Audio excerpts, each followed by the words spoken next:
یہ جو بھی لوگ دیکھ رہے ہیں جو سوشل میڈیا پہ نوجوان نسل ہے ان کو معلوم ہی نہیں ہے یہ پورے جو ہے انٹرول کے بعد کے ہے فلم میں اس میں یہ ہے کہ کئی آفرز ہے ہمارے والد کے انتقال کے بعد میں خاص طور پہ میرے کو بولا کہ کئی پارٹی کے سربراہ بولے کہ بھائی آپ کیا پوسٹ ہونا لے لیجئے، آپ الیکشن مت لڑیے، آپ کو ہم چیئرمین بنا دیتے، ہم آپ کو ایم ایل سی بنا دیتے۔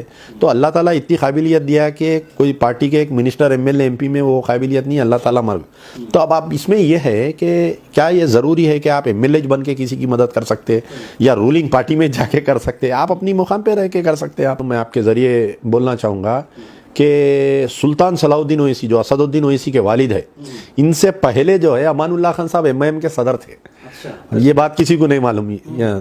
تو اب دیکھیے کہ ایک تاریخ بھی جو لکھ رہے ہیں ایم آئی ایم کی، وہ تاریخ لکھنے والے یا جو بھی آج کل کے جرنلسٹ ہیں جو بتا رہے ہیں، یہ صرف جو ہے اسد الدین اویسی سے سٹوری شروع کر رہے ہیں، اکبر الدین اویسی پہ ختم کر دے رہے ہیں۔ مجلس اتحاد المسلمین اسد الدین اویسی کی بنائی ہوئی جماعت نہیں ہے، دارالسلام ان کے گھر کا نہیں ہے۔ قائد ملت نواب بہادر یار جنگ علیہ رحمہ جو ہے مجلس کے فاؤنڈر ہے، اور دارالسلام ان کا گفٹڈ دارالسلام ہے جماعت کے لیے۔ تو ایک طویل تاریخ ہے، کئی لوگوں کو یہ نہیں معلوم۔ اب اس میں یہ ہوا کہ بابری مسجد کی شہادت کے بعد میں خان صاحب میں اور صلاح الدین اویسی میں اختلافات ہوئے، تو یہ لوگ کیا کیے کہ ہمارے کو پہلے پولیس سے دبانے کی کوشش کرے۔ میرے ایک بڑے بھائی ہیں مجید اللہ خان فرت، ان کو جو ہے ٹاڈا کیس میں ڈالا گیا۔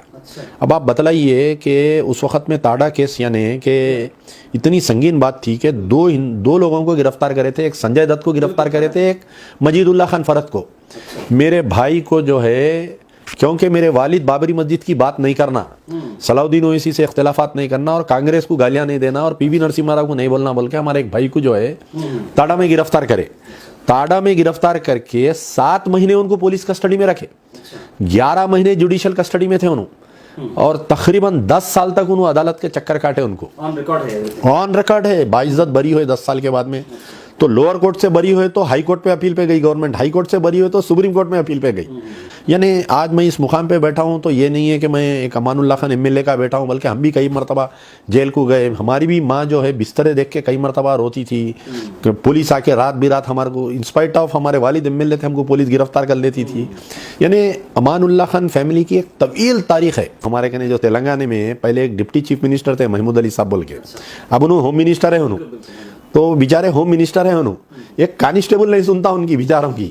تو کام کرنے کے لیے عہدے کی ضرورت نہیں ہے۔ آپ سمجھیے میری بات کو، میں جو پوائنٹ بولنا چاہ رہا ہوں آپ کو کہ آج کے دور میں یہ ہے کہ اب اللہ تعالیٰ جو ہے میرے کو اقتدار پہ نہیں رکھتے ہوئے اتنے کام لیا کہ میں 10 سال ایز اے کارپوریٹر وہ کام نہیں کر سکا۔ تو یہ بات جو ذہن میں ہے کہ وہ نکال دینا چاہیے کہ کچھ پاور میں آئیں تو چپن قوم کا فائدہ کر صاحب کام منوانا۔ آپ سمجھیے میری بات کو، میں جو بات بول رہا ہوں کہ یہ گریبان پکڑنا جا کے، اگر آپ کا کوئی کام ہے، اگر کوئی نہیں کر رہا کام، گلہ پکڑ کے اس سے کام کرانا۔